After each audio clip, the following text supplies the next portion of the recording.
Good morning children. आप सभी अपने ऑनलाइन क्लास में प्रेजेंट हो चुके हैं। तो कमेंट बॉक्स में जाकर सभी बच्चे जिस तरह से अटेंडेंस बनाते हैं, जिस प्रोसेस से, उसी प्रोसेस से अटेंडेंस बना लीजिए।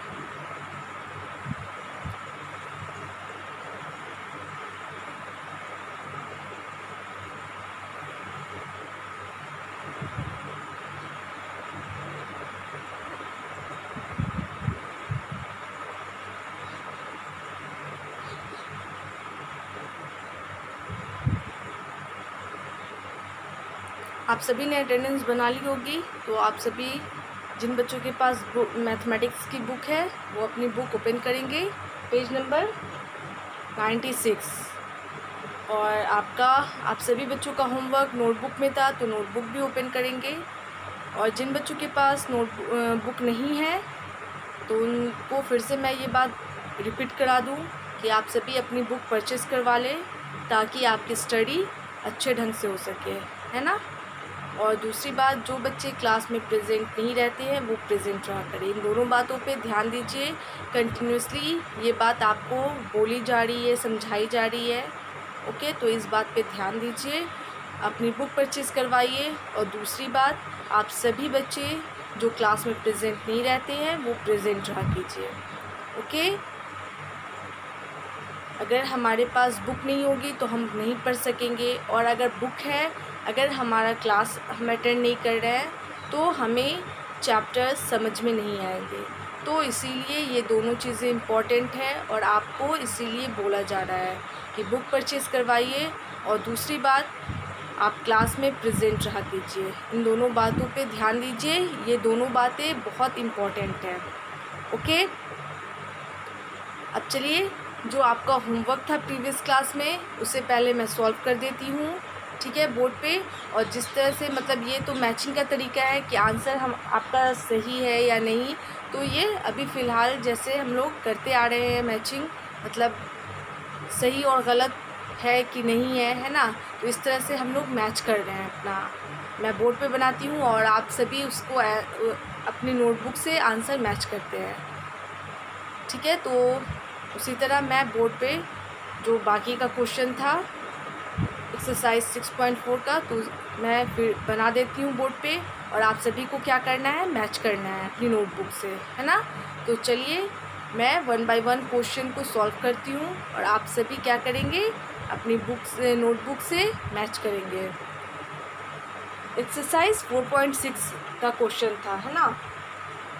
तो इसमें से 6 क्वेश्चन आपको दिए गए थे, तो 6 क्वेश्चन को मैं 1 बाय 1 करके सॉल्व करूँगी।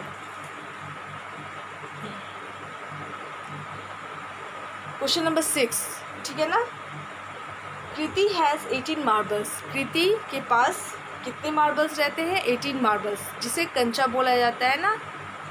और वो किसका होता है, शीशे का बना होता है, आप सभी ने देखा होगा। और उसको एक्वेरियम, जिसमें मछली को रखा जाता है घर में सजाने के लिए, उसमें डाला जाता है। She puts equal number of marbles in each of the 3 jars. और इन 18 मार्बल्स को प्रीति ने क्या किया, 3 जार में रखे, ठीक है। How many marbles are there in each jar. तो हर एक जार में कितने कितने मार्बल्स आएंगे। तो आपको क्या करना है, डिवाइड करना है। ओके, मैं क्वेश्चन नंबर लिखकर यहाँ पे सॉल्व कर रही हूँ। 3 है ना, एंड 18 को आपको क्या करना है, 3 से डिवाइड करना है। तो आपको क्या करना होगा, आपको 3 का टेबल पढ़ना होगा और देखना होगा कि ये 18 पूरा पूरा कट सके, ठीक है।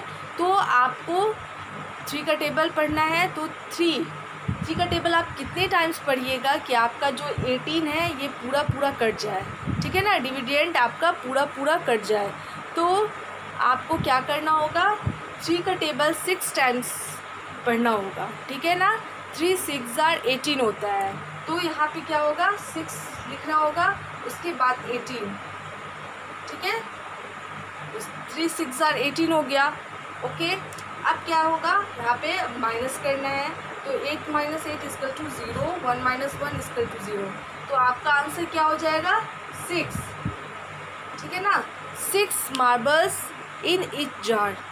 ठीक है ना, हर एक जार में कितने कितने मार्बल्स होंगे? तो 6 एक में होगा, फिर दूसरे में 6 होगा, फिर तीसरे में 6 होगा। इस तरह से इक्वल मार्बल्स तीनों जार में आ जाएंगे। अब है question number 7। How many basket will contain 63 oranges if each basket contain 7 oranges. मतलब हाउ मेनी बास्केट, कितने बास्केट लगेंगे 63 ऑरेंजेस के लिए। बता दिया गया है कि हर एक बास्केट में कितने ऑरेंजेस आने चाहिए, तो 7। तो आपको क्या करना है, नंबर ऑफ बास्केट निकालना है कि कितने बास्केट में आएंगे। ठीक है ना, 63 ऑरेंजेस कितने बास्केट में आएंगे। तो आपको क्या करना होगा, डिवाइड करना है। ठीक है ना, क्वेश्चन नंबर 7 तो क्या है, 7 को 63 से डिवाइड देना है ना, 63 को 7 से डिवाइड आपको कर देना है। तो क्या होगा, आपको क्या करना है, तो 7 का टेबल्स आप कितने टाइम्स पढ़िएगा कि आपका 63 जो है वो पूरा कट सके। तो क्या होगा, 7 का टेबल आपको 9 टाइम्स पढ़ना होगा।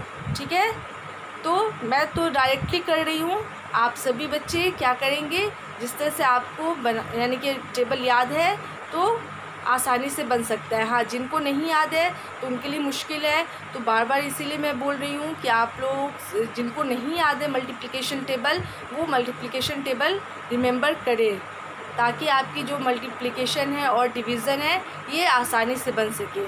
तो 7 का टेबल्स आप कितने टाइम्स पढ़िएगा, तो 9 टाइम्स पढ़िएगा, तो आपका 63 जो है वो पूरा कट जाएगा। 7 9 63 होता है। ओके, तो यहाँ पे 63 आ जाएगा। अब क्या करना है, माइनस करना है। तो 3 minus 3 equal to 0, 6 minus 6 equal to 0। तो कितने ऑरेंजेस आएंगे, तो 9 ऑरेंजेस, मतलब 9 बास्केट में 7 ऑरेंजेस अब आ सकते हैं। ठीक है ना, हर एक बास्केट में 7 ऑरेंजेस होंगे। तो इस तरह से 63 ऑरेंजेस इक्वल 9 बास्केट में डिवाइड हो जाएंगे। ठीक है ना, तो यहाँ पे क्या होगा, नंबर ऑफ बास्केट कितने हो जाएंगे, 9 हो जाएंगे। उसके बाद है आपको क्वेश्चन नंबर 8। क्वेश्चन नंबर 8 है 4 person can sit in an auto rickshaw.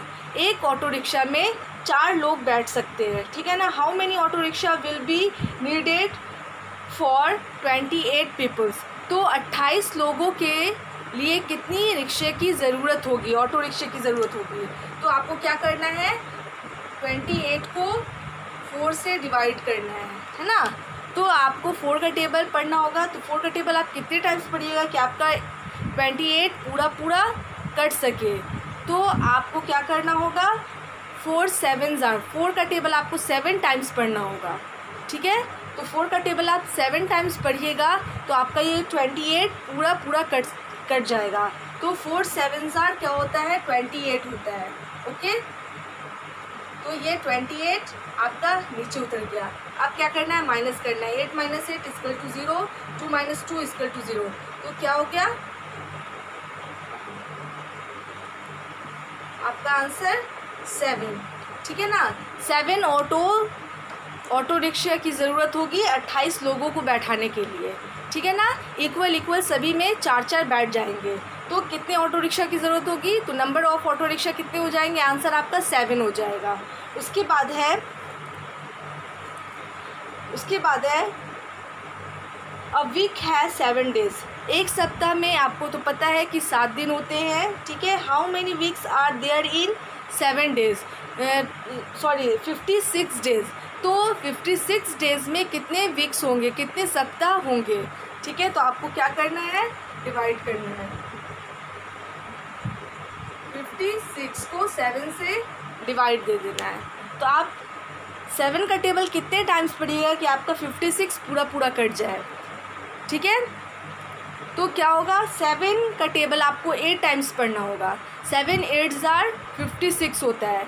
7 1 is 7, 7 2 are 14, 7 3 are 21, 7 4 are 28, 7 5 are 35, 7 6 are 42, 7 7 are 49, and 7 8 are 56 होता है। तो यहाँ पे क्या होगा आपका 58 हो जाएगा और यहाँ पे 56 आपका उतर जाएगा। अब क्या करना है, माइनस कर देना है। 6 - 6 इक्वल टू 0, 5 - 5 इक्वल टू 0। तो कितने ऑटो रिक्शा कितने वीक हो जाएंगे, तो 8 वीक हो जाएंगे 56 डेज में, ठीक है ना, 8 सप्ताह हो जाएगा, ठीक है ना, 8 वीक हो जाएंगे 56 डेज में। 56 डेज मतलब 8 वीक का होगा 56 डेज। उसके बाद है आपका last question number 10। Question number 10 है, Radhika read 24 pages of story book in 6 days. Radhika ने एक स्टोरी बुक के 24 मतलब 24 पेज को पढ़ा, ठीक है ना, 6 दिनों में। How many pages did she read in 1 day. तो उसने एक दिन में कितने पेजेस पढ़े होंगे। तो आपको क्या करना है, 24 को 6 से डिवाइड करना है, ओके। तब आपको 1 डे का, एक दिन का आपको निकल जाएगा, क्या निकलेगा, आपको आंसर निकलेगा। तो 6 का टेबल आपको पढ़ना होगा। 6 का टेबल आप कितने टाइम्स पढ़िएगा कि आपका 24 जो है वो पूरा कट जाए। तो आपको 6 का टेबल कितने टाइम्स पढ़ना होगा, तो 4 times. 6 1 is 6, 6 2 are 12, 6 3 are 18, 6 4 are 24। तो 6 का टेबल आप 4 टाइम्स पढ़िएगा तो आपका 24 पूरा कट जाएगा। तो क्या हो जाएगा, 4 - 4 इक्वल टू 0, 2 - 2 इक्वल टू 0। तो उसने एक दिन में कितने पेजेस पढ़े, तो 4 पेजेस उसने पढ़े एक दिन में। स्टोरी बुक के 4 पेजेस पढ़े एक दिन में, ठीक है ना। इस तरह से उसने 6 दिन में 24 पेजेस पढ़े होंगे। तो ये आपका आंसर हो गया जो प्रीवियस क्लास का था क्वेश्चन। तो आपको बन गया है। सभी बच्चे अपनी नोटबुक से मैच कर लेंगे, जिनका सही है तो बहुत अच्छी बात है, जिनका मिस्टेक हो गया है तो कोई बात नहीं। इंसान को कोशिश करनी चाहिए और कोशिश करने से ही इंसान, मतलब गलती होती है तभी इंसान सीखता है।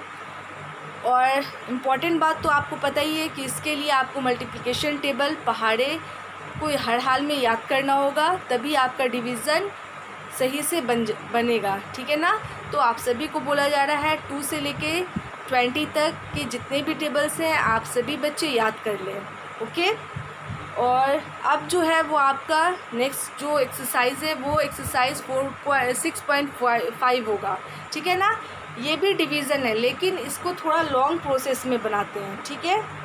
Long division method with reminder. यहाँ पे आपका रिमाइंडर क्या था, विदाउट रिमाइंडर था, मतलब यहाँ पे आपको जो ये रिमाइंडर जो था वो 0 में आ रहा था, मतलब नथिंग आ रहा था, है ना। अब जो आपको डिवीज़न बनाना होगा वो रिमाइंडर में आएगा, मतलब उसमें 1 भी आ सकता है रिमाइंडर में, 2 भी आ सकता है ना, 3 भी आ सकता है, कोई भी नंबर आ सकता है 0 को हटाकर, ओके।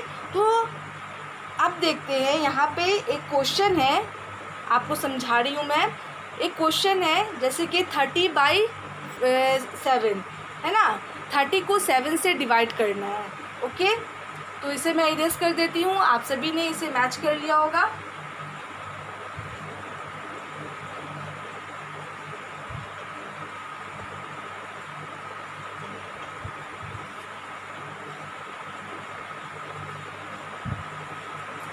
है ना, जैसे कि 30 है, 30 को डिवाइड देना है 7 से, तो आपको क्या करना होगा, इस तरह से बनाना होगा 7 / 30, है ना। अब आपको क्या करना है, देखते रहिए, ठीक है।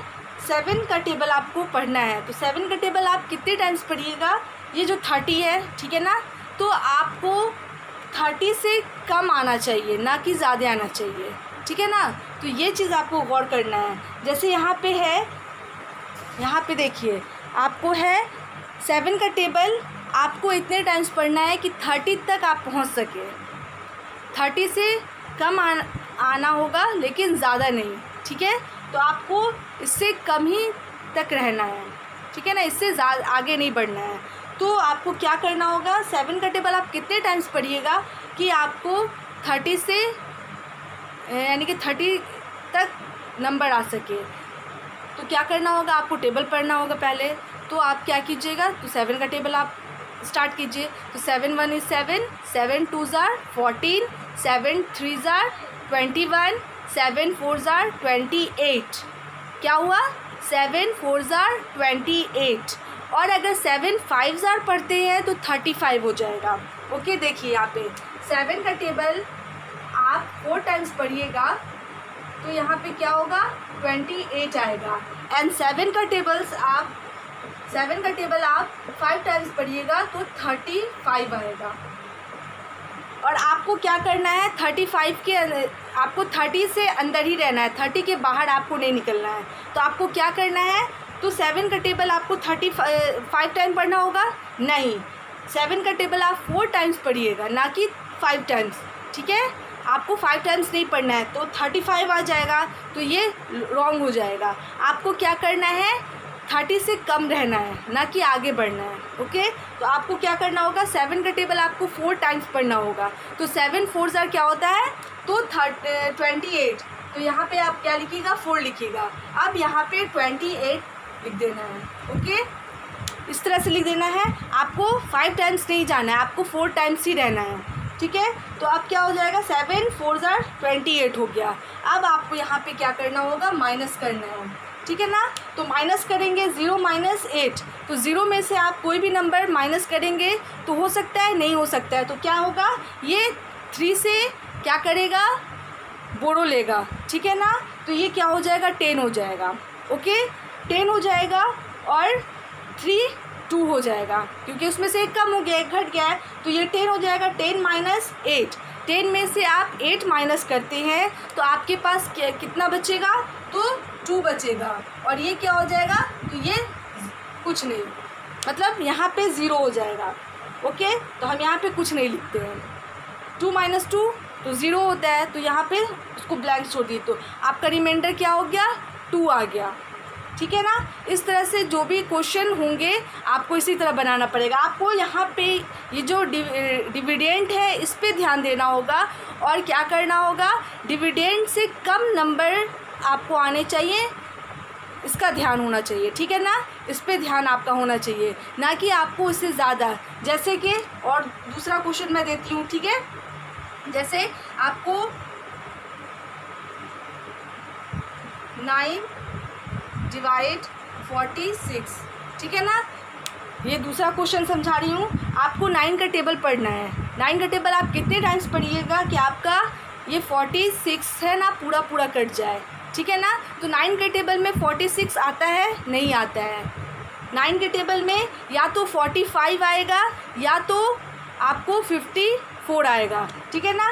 9 मैं बता रही हूँ, 9 × ठीक है, तो 9 का टेबल आपको क्या करना है? 5 टाइम्स आप अगर पढ़िएगा तो यहाँ पे क्या होगा? 45 आएगा।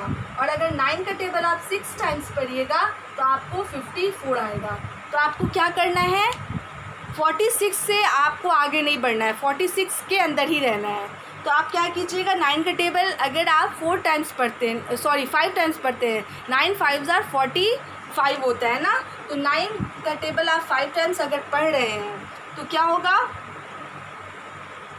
9 5 ज़ार 45 होता है। ओके, तो 45 लिखिएगा, ना कि 54। ठीक है, अब क्या करना है? यहाँ पे माइनस करना है। तो आप आसानी से माइनस कर सकते हैं। क्या होगा? 6 - 5 = 1, 4 - 4 = 0। तो यहाँ पे आपका रिमाइंडर क्या हो गया? 1 आ गया। उसी तरह दूसरा क्वेश्चन भी आप देख लीजिए। ठीक है, मैं दूसरा क्वेश्चन समझाती हूँ। जैसे कि 5 / 46।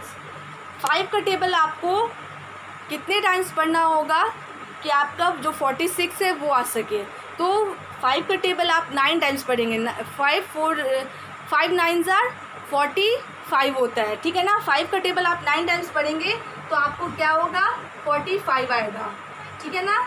क्योंकि 46 तो नहीं हो सकता है, 5 के टेबल में कहीं पे भी 46 नहीं आएगा। हाँ, 45 आ सकता है।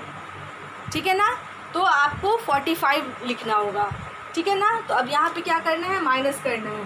तो 6 - 5 = 1 और 4 - 4 = 0। तो आपका रिमाइंडर क्या हो जाएगा, यहाँ पे 1 हो जाएगा। इसी तरह और भी अगर क्वेश्चंस रहेंगे तो आपको इसी तरह से बनाना होगा। तो चलिए, जो आपका होमवर्क है वो मैं बता दूँ। आप सभी बच्चे, जिन बच्चों की बुक है वो बुक ही में बनाएंगे और जिन बच्चों की नोटबुक है वो नोटबुक में बनाएंगे, ठीक है ना।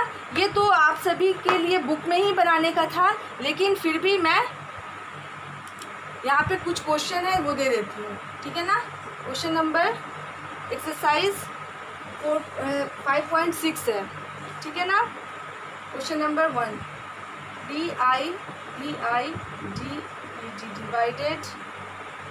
divide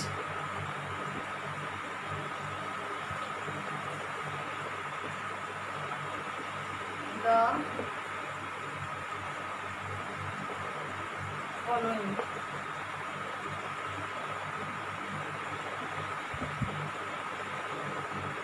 ठीक है,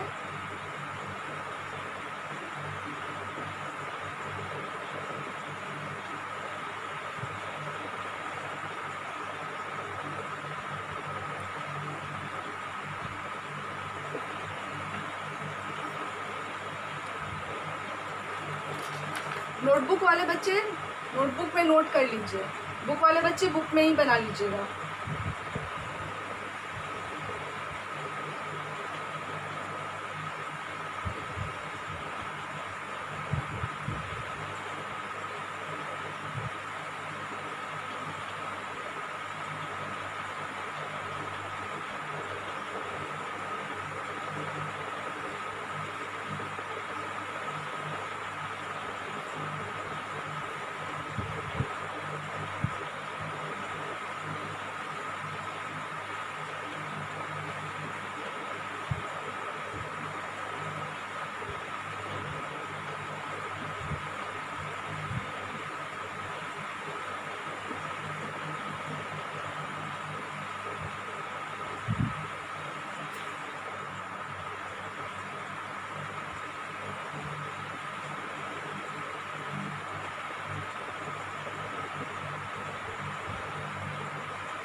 ठीक है, आपको डिवाइड करना है। डिवाइड द फॉलोइंग 1 2 3 4 5 क्वेश्चन है। तो नोटबुक वाले बच्चे नोटबुक में उतार लेंगे और बुक वाले बच्चे बुक में उतारेंगे। और साइड में क्या करना है, जो भी नंबर्स है उनको लिखना है। डिविडेंड है, ठीक है ना, डिवाइज़र है, क्वोटिएंट है एंड रिमाइंडर है। आपको इस तरह से लिखकर मतलब नोट कर देना है। आप लोगों को नज़र आ रही होगी, ठीक है। तो इस तरह से आप क्या करेंगे, अपना होमवर्क बना लीजिएगा। ओके, ठीक है। और भी क्वेश्चन है तो वो भी मैं दे रही हूँ, ठीक है। और एक तरफ आपको लिखना था डिविडेंड इस तरह से, तो आपको चेक भी करना होगा। तो वो रहने दीजिए, इसको पहले बना लीजिएगा, वो नेक्स्ट क्लास में मैं बता दूँगी, ठीक है ना। नोटबुक वाले बच्चों के लिए है तो मैं नेक्स्ट क्लास में आपको नोट करवा दूँगी। आप फ़िलहाल इसी तरह से, जिस तरह से मैं बोर्ड पे लिख रही हूँ उसी तरह से आप लोग अपने नोटबुक में नोट कीजिएगा 1 बाय 1 करके, ठीक है ना। स्पेस छोड़िएगा, बोर्ड में मैं स्पेस नहीं छोड़ पाई हूँ, आपको स्पेस छोड़ के लिखना है ताकि आपका जो डिवीज़न है वो अच्छे से बन सके। उसके बाद है नेक्स्ट क्वेश्चन 5 6 7 8 3 और क्वेश्चन है, वो भी मैं दे देती हूँ, ठीक है। इसे मैं इरेज कर दी हूँ।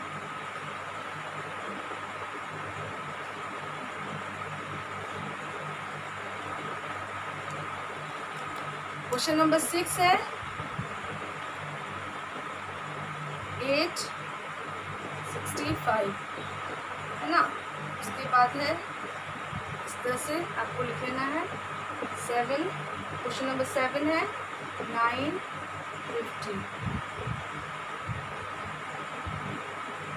And question number 8। Question number 8 है 213। मैं एक समझा दे रही हूँ फिर से।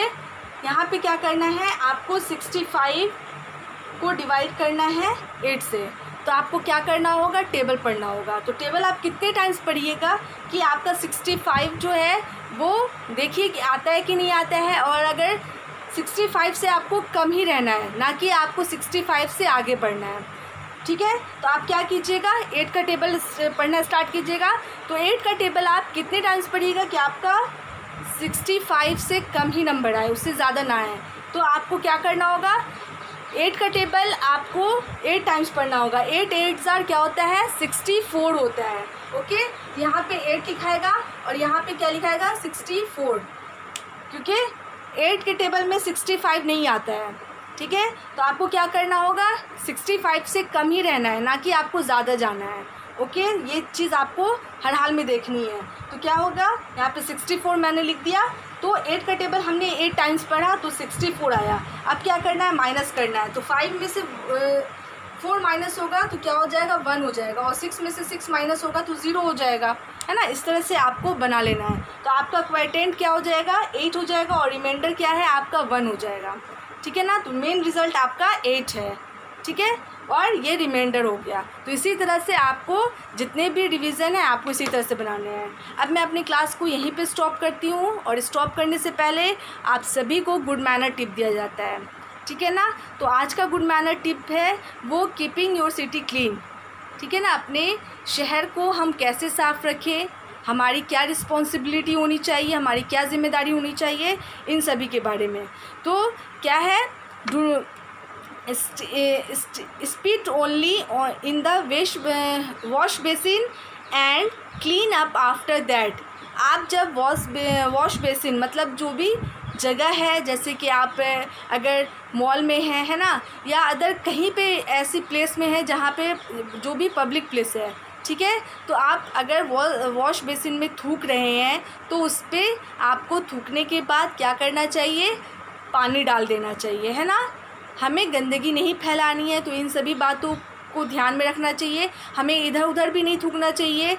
हर जगह पे कोई ना कोई चीज़ बना होता है, ठीक है ना, जहाँ मतलब बहुत सारे पब्लिक प्लेसेस है, जैसे आप पार्क वगैरह है तो पार्क वगैरह में कचरा नहीं लगाना चाहिए, है ना। तो उसी तरह से अगर आप मॉल में जा रहे हैं या आप अगर होटल वगैरह में जा रहे हैं, कहीं पे भी अगर हैं, अगर आप थूक रहे हैं बेसिन में, तो आपको क्या करना है, थूकने के बाद उस पर पानी डाल देनी है। पानी इसलिए डालने को बोला जा रहा है, या आप कहीं पे भी, अगर आप घर पे भी हैं और अगर आप वॉश बेसिन में थूक रहे हैं तो वहाँ पे भी पानी डाल दिया कीजिए, क्योंकि हम थूक कर उस थूक को वैसे ही छोड़ देते हैं ना, गंदगी मुंह से निकलती है, ठीक है, बहुत तरह से। तो क्या करते हैं, हम थूक देते हैं।